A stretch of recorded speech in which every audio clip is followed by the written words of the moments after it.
So this will be showing how to fix a wastegate rattle on your turboed car, and this is off a MK6 GTI, and here is the new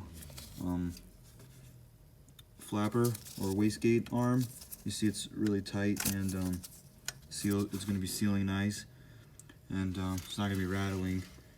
And the kit comes with this piece that presses into the turbo and this arm right here, and you're gonna have to weld this piece right here to the arm, and it'll work. This is the old one.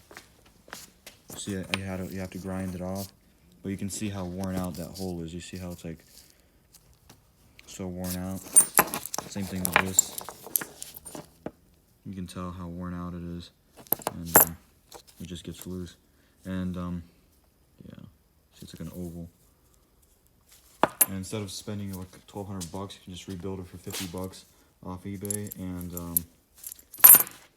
you can have boost again and no more rattling. So that's it.